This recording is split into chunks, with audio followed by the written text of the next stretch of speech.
Good afternoon, ladies and gentlemen, and welcome to another new edition of Africa Today, where we get you the latest news headlines and articles making the news in the African continent. And our main topic today will be the visit of the President of Djibouti to Egypt. But we'll first have a look at this report. The United Nations Security Council has rejected a U.S. drafted resolution to impose sanctions and an arms embargo on South Sudan. The measure received 7 votes in favor, while 8 countries abstained.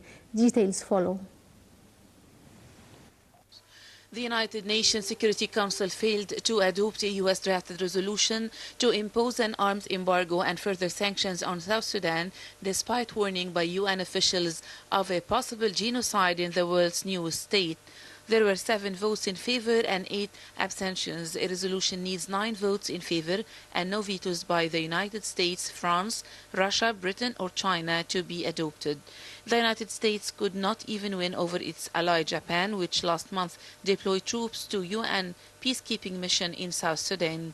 Political rivalry between President Salva Kiir and ethnic Dinka and Machar, his former deputy, led in 2013 to civil war that often has followed ethnic lines. The pair signed a peace deal last year, but fighting has continued. Machar Enuer fled in July and is now in South Africa. UN Secretary General Ban Ki-moon on Monday told the Security Council that he feared genocide was about to start in South Sudan unless immediate action is taken, renewing his months-long plea for an arms embargo. South Sudan's UN ambassador said such descriptions were exaggerated and didn't reflect the reality on the ground.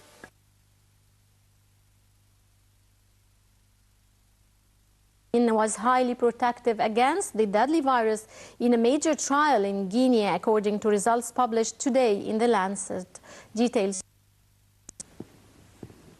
Test results confirm an experimental Ebola vaccine is highly effective, a major milestone that could help prevent the spread of outbreaks like the one that killed thousands in West Africa. Scientists have struggled to develop an Ebola vaccine over the years, and this is the first one proven to work. Efforts were ramped up after the infectious disease caused a major outbreak beginning in 2013 in Guinea and spreading to Liberia and Sierra Leone. About 11,300 people died. The World Health Organization, which acknowledged shortcomings in its response to the West Africa outbreak, led the study of the vaccine, which was developed by the Canadian government and is now licensed to the US-based Merck & Co. Results were published Thursday. Merck is expected to seek regulatory approval in the US and Europe sometime next year. The experimental vaccine was given to about 5,800 people last year in Guinea as the virus was waning. All had come contact with a new Ebola patient. They got the vaccine right away for 3 weeks later. After a 10-day waiting period, no Ebola cases developed in those immediately vaccinated. 23 cases turned up among those with delayed vaccination. The vaccine proved to be effective. That the study was stopped might show that everyone exposed to Ebola in Guinea could be immunized. The virus first turned up in Africa in 1976.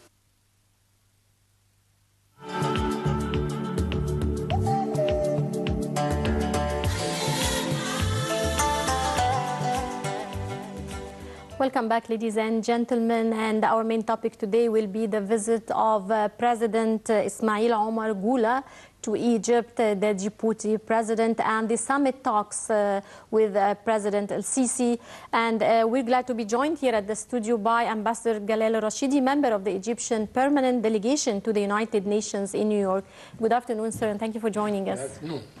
Sir, of course, the summit talks held with President El-Sisi, between President El-Sisi and President Gula of Djibouti today was very important talks. How do you see the significance of these talks? Well, it's very timely because we are having some sort of a new approach to Africa. Sisi has started putting Africa in, up in his first priorities. And I think he has coupled this with a visit to Uganda on December 18th as some sort of a symbolic message to the African countries that Egypt is there. And she's not isolated or detached from the continent. So I think Djibouti has got certain advantages and has got certain strategic importance also. Right. That actually was going to be my next question. Yeah. As Djibouti has a certain location and at Bab el-Mandeb Strait, and how do you see the significance of Djibouti's location to the national security of Egypt?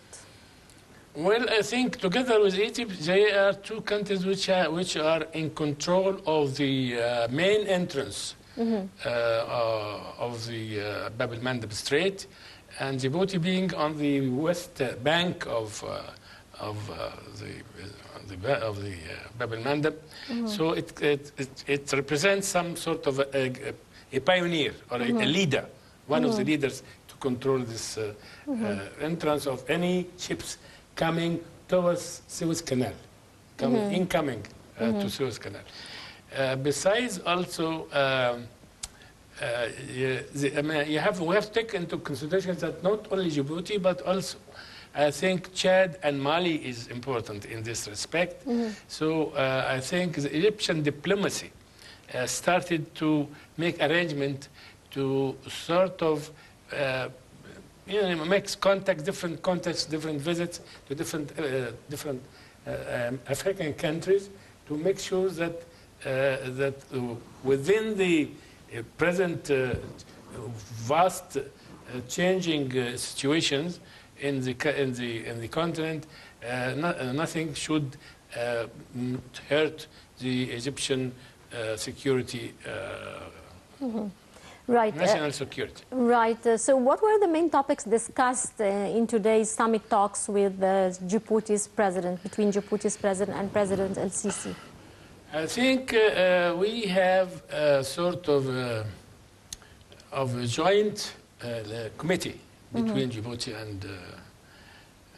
and Egypt. And I think the president has, asked the responsible people, I mean, in the foreign policy, foreign ministry, etc., to try to raise the level of this joint committee and becoming what is called like what is being done with Ethiopia, a higher committee, which has to be managed by the two presidents, not by junior officers, junior ministers, or something like this. This is number one. Number two, I think there has been also contacts in the fields of irrigation, of education, higher education, health, of investments, what else, and in harbors also. So all these sort of different aspects has been discussed, I think, during the meetings, along with the specialists and the responsible ministers, each in his way, with his portfolio. And sir, how do you think we can further boost the relations with our neighboring country, Djibouti? I think we have to go back and put Africa in its proper place. It is the land of the future, and that's why I think we have been noticing that even greater powers like America, China, France, for example, they have been trying to approach Djibouti and try to make some business with it, and push in or pour in certain investment in Djibouti. Right. To have some sort of a foot into this area. I mean,